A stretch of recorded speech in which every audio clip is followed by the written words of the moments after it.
किन्नर या हिजड़ा हमारे समाज का वह तबका है जिसे सारी दुनिया में केवल लिंग के आधार पर कई तरह के अधिकारों से वंचित किया गया है। सबसे बड़ा सवाल यह है कि क्या किसी का लिंग उसकी बुद्धिमत्ता का परिचायक हो सकता है, या हमें अपनी बनाई हुई नीतियों पर फिर से विचार करने की आवश्यकता है।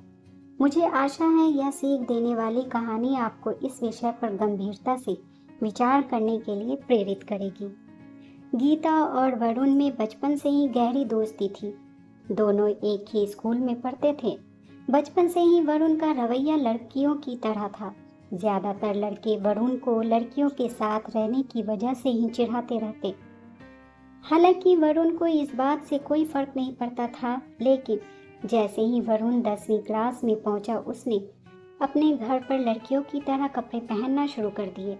दरअसल वरुण एक किन्नर था, लेकिन उसके माता पिता ने यह बात सभी से छुपा कर रखी और अपने बच्चे को सबकी नज़रों से बचाकर लड़कों की तरह पालते रहे। लेकिन अब वरुण को लड़कों की तरह रहने में घुटन होने लगी थी, क्योंकि उसे अंदर से एहसास था कि उसका शरीर भले ही लड़के की तरह दिखाई देता हो, लेकिन उसकी भावनाएं लड़कियों की तरह है और उसे यही जिंदगी पसंद है। बस फिर क्या था, वरुण ने अपने वास्तविक रूप को पूरी तरह अपना लिया और स्कूल पहुंच गया। उसके बदले हुए रूप को देखकर स्कूल में मौजूद छात्र छात्राओं के साथ शिक्षक भी हैरान हो गए। लेकिन गीता अपने दोस्त के पास पहुंचकर उसके नए रूप के बारे में पूछने लगी। वरुण ने रोते हुए गीता को अपनी असलियत बता दी। हालांकि गीता ने उसे दिलासा देते हुए कहा, तो क्या फर्क पड़ता है, मैं तुम्हारी दोस्त हूँ और हमेशा रहूंगी। लेकिन गीता को डर था कि वरुण के साथ इस बदले हुए रूप को स्कूल के बाकी बच्चे स्वीकार करेंगे या नहीं। हुआ भी ऐसा ही। पहले ही दिन वरुण को पूरी क्लास के सामने जलील होना पड़ा। सभी विद्यार्थियों ने उसके लड़कियों वाले कपड़े देखकर उसका मजाक उड़ाना शुरू कर दिया। लेकिन जब बात सर के ऊपर हो गई तो वरुण रोते हुए अपने घर वापस आ गया। वरुण के साथ हुए बुरे बर्ताव की वजह से उसके पिता को बहुत बुरा लगा। वह अपने बेटे को लेकर स्कूल पहुंचे और उन्होंने शिक्षकों को अपने बेटे की सच्चाई बताते हुए कहा कि मैंने अब तक सबसे छुपा कर रखा कि मेरा बेटा एक किन्नर है, लेकिन अब बात सबके सामने आ ही चुकी है, तो मैं आपसे चाहता हूँ कि विद्यालय में वरुण को लड़कियों की तरह कपड़े पहनकर आने की इजाज़त दी जाए। लेकिन प्रशासनिक नियतों के तहत लिंग के आधार पर शिक्षा देने का चलन कई वर्षों से चला आ रहा है। इसलिए स्कूल के प्रबंधन ने वरुण को निष्कासित कर दिया। स्कूल से अपना नाम हटाने जाने से वरुण पूरी तरह से टूट चुका था, लेकिन उससे भी ज्यादा तकलीफ गीता महसूस कर रही थी।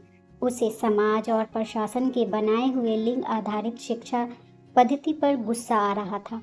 उसने तय किया कि वह वरुण को इंसाफ दिलवाकर रहेगी। यहाँ दूसरी तरफ जैसे ही किन्नर समाज को पूरी मामले का पता चला, वह अपना समूह लेकर वरुण को लेने उसके घर पहुंच गए। उनसे मिलते ही वरुण डर गया। किन्नरों ने वरुण के पिता को किन्नर समाज की पूरी प्रक्रिया बताई। धीरे धीरे वरुण के पिता को लगने लगा कि वरुण का भविष्य किन्नरों के साथ ही हो सकता है, क्योंकि आम लड़के लड़कियां वरुण को कभी नहीं अपनाएंगे। इसलिए वह अपने बेटे को भेजने के लिए मान जाते हैं। लेकिन वरुण अपने पिता से रोते हुए कहता है, पापा, मैं जिंदगी भर सड़क पर ढोलक नहीं बजाना चाहता, बल्कि मैं एक वैज्ञानिक बनना चाहता हूँ। बस मेरी भावनाएं सिर्फ लड़कियों की तरह है, लेकिन मेरी बुद्धि विज्ञान के विद्यार्थियों की तरह है। लेकिन किन्नरों के सामने वरुण की कोई दलील नहीं चली। वह वरुण के पिता को मजबूर करके जबरदस्ती वरुण को अपने साथ ले जाते हैं। कुछ दिनों तक वरुण अपनी दोस्त गीता और परिवार को याद करता है, लेकिन धीरे धीरे वक्त के साथ वह किन्नरों की तरह गाने बजाने में लग जाता है। गुजरते वक्त के साथ कुछ ही सालों में वरुण पूरी तरह किन्नर बन चुका था। एक दिन वरुण ने अपने गले में ढोलक टांगे हुए ट्रैफिक सिग्नल पर ताली बजाते हुए एक कार का दरवाजा खटखटाया। जैसे ही कार का गेट खुला, वरुण अपना मुंह छुपाने लगा। दरअसल कार के अंदर गीता अपने पति के साथ बैठी थी। वरुण को मुंह छुपाते देख गीता उसे पहचान लेती है और जैसे ही उसे वरुण का किन्नर वाला रूप दिखाई दिया, उसके तो मानो होश ही उड़ गए।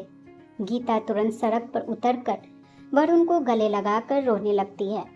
वरुण गीता को चुप कराते हुए कहता है कि तुम मेरी चिंता मत करो, मुझे अब इसी काम में मज़ा आने लगा है और अब मेरी यही दुनिया है। लेकिन गीता वरुण को बचपन से जानती थी। उसे पूरा यकीन था कि वरुण बड़े होकर देश के लिए एक बड़ा काम करेगा, लेकिन आज वो गले में ढोलक टांगे हुए लोगों का मनोरंजन करने पर मजबूर है। बस फिर क्या था, गीता ने वरुण को इंसाफ दिलाने का बेड़ा उठा लिया। गीता के पति एक वकील थे, इसलिए उन्होंने अपनी पत्नी की बात से सहमत होकर किन्नरों को स्त्री पुरुष के तरह समान अधिकार दिलाने हेतु मुकदमा दर्ज करा दिया। यह मामला अपने आप में बहुत बड़ा था, इसलिए न्यायाधीश ने मामले को सरकार के अधिकारों का हवाला देते हुए अनिश्चित काल तक स्थगित कर दिया। लेकिन गीता कहाँ रुकने वाली थी। उसने किन्नर समाज से मिलकर एक आंदोलन की शुरुआत कर दी। धीरे धीरे आंदोलन का रूप विशाल होता गया। आंदोलन के नेतृत्व कर रही गीता ने अपने आक्रामक तेवरों से पूरे मीडिया जगत में तहलका मचा दिया। देखते ही देखते मुद्दा अंतर्राष्ट्रीय होने लगा।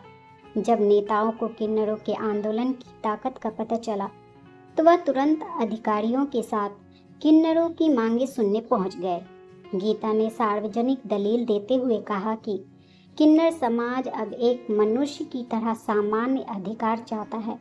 जिस तरह स्त्री और पुरुष को पढ़ने लिखने नौकरी करने का अधिकार होता है, उसी तरह से किन्नरों को भी होना चाहिए। क्या किसी के बुद्धि और विवेक की कोई कीमत नहीं? लिंग ही सब कुछ है। गीता की बात सुनकर नेताओं के बीच फुसफुसाहट पर होने लगी। दरअसल उन्हें अंदर से लग रहा था कि गीता की बात में दम तो है, लेकिन वह कर भी क्या सकते थे। सालों से चली आ रही सोच के अनुसार पहले पुरुष को प्राथमिकता दी जाती है, फिर स्त्री को और उसके बाद किन्नरों को। सीमित अधिकारों के तहत समाज के बीच केवल मनोरंजन का पात्र बनने के लिए छोड़ दिया जाता है। नेताओं ने किन्नर समाज को आश्वासन देते हुए कहा कि इस पार्लियामेंट की अगली सुनवाई में यह मुद्दा प्रखर रूप से उठाया जाएगा। तब तक के लिए आप लोग अपना आंदोलन रोक दीजिए, अन्यथा कानून व्यवस्था को संभालना मुश्किल हो जाएगा। किन्नर समाज ने समझदारी का परिचय देते हुए प्रशासन के समझाने पर आंदोलन रोक दिया, लेकिन गीता ने अपने साहस से बारूद के ढेर में चिंगारी तो लगा ही दी थी। बस धमाका होना बाकी था और इसी के साथ कहानी खत्म हो जाती है। दोस्तों, अगर आपको यह कहानी पसंद आई हो तो वीडियो को लाइक करें। अगर आपने हमारे चैनल को अभी तक सब्सक्राइब नहीं किया तो ज़रूर कर लीजिए और अपने दोस्तों के साथ शेयर करें। कमेंट में हमें बताएं कि आपको कहानी का कौन सा हिस्सा सबसे ज़्यादा पसंद आया हो। तो मिलते हैं ऐसी ही इमोशनल कहानी के साथ। धन्यवाद।